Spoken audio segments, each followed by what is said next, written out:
In looking to make a positive impact beyond our own circles, Jackie has the opportunity to interview Pastor Mansfield Edwards, Director of Indigenous Ministries, to talk about the struggle Indigenous communities face and opportunities that are bringing hope and change.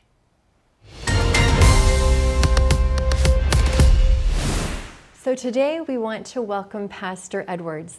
Thank you for joining us today. Thanks for having me. We understand that this work reflects God's heart, a desire to walk alongside Indigenous communities, to recognize their unique challenges, and to show that faith is most meaningful when it meets people with compassion and action. So recognizing that September 30 is Truth and Reconciliation Day, can you just share a little bit about its significance in regards to the ministry that you are in charge of? Okay, thank you. Thank you so much for having me on this very important program. Yes, September 30 is a significant day nationally here in Canada. Yes. Part of the thing is that this is called Truth and Reconciliation Day. This is a time when, as a nation, we pause and reflect on the experience of the Indigenous people. Right. You know, for many years, we had approximately 140 residential schools operated federally. And of those schools, many of those students never made it back home.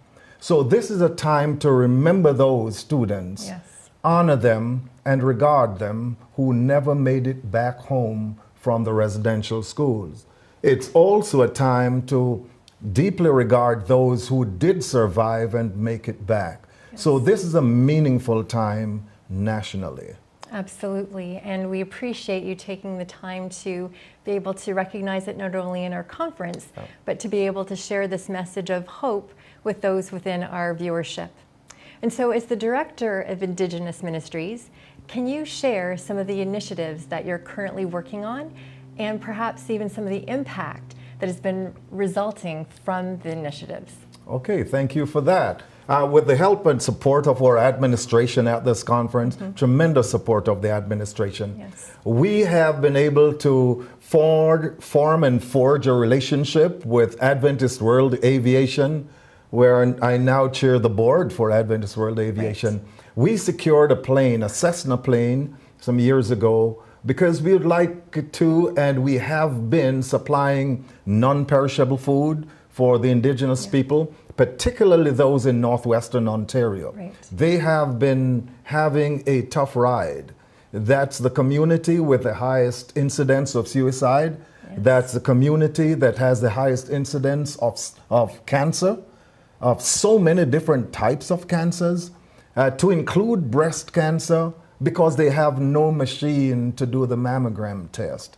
It is such a community that we must remember. And when we think about reconciliation, what God has done for believers, yes, who have come to be reconciled through Jesus Christ, the Bible also says in 2 Corinthians that God has given us the ministry. On top of the reconciliation, He has now given us the ministry of reconciliation. So that is what is driving us, with the help of Jesus Christ, to be in these communities, including the excluded. And this time of reconciliation is an important time for students in schools to understand, for adults to embrace, and to come together to help these people. To be the hands and feet of Jesus. The hands and feet of Jesus. So as we've said before, not just to read the word, but to live the word. That's right. So our initiatives include the plane actively flying. Yes. We're now about to secure a second plane as soon as the administration approves that. And then thirdly, we have been working on a water project for them to get clean water systems, yes, for these folk, because they've been drinking water from the lake that has bacteria and virus, which has been bad for them, really bad for the health. And so we have secured 12 systems so far. Excellent. We got 8 first, and then our administration approved 4 additional ones. And a new reserve we had never been before heard about it and asked if we could include them. Wonderful. And now we're in with the Slate Falls people. Praise God. Awesome. So God has been helping us. Wonderful. So Yep. you're definitely making a difference. So as our viewers are watching and they may feel inspired, how can they get involved and support this ministry? First of all, I'd like to say thank you for even thinking about it. But here it is. You can contact us here at the Ontario Conference of Seventh-day Adventists, Treasury Department, and this is at 1110 King Street East, L1H 1H8. That's the area code. Please reach out to us, the Ontario Conference of Seventh-day Adventists, the Treasury Department, and make a note that this is for Indigenous Ministry. They will have your tax-deductible receipt sent to you promptly. Thanks in advance for what you will be doing. And thank you, Pastor Edwards, for joining us today. We truly appreciate you taking the time because we know you have a busy schedule. It's so encouraging to see faith in action, people stepping in to serve, listen, and uplift communities.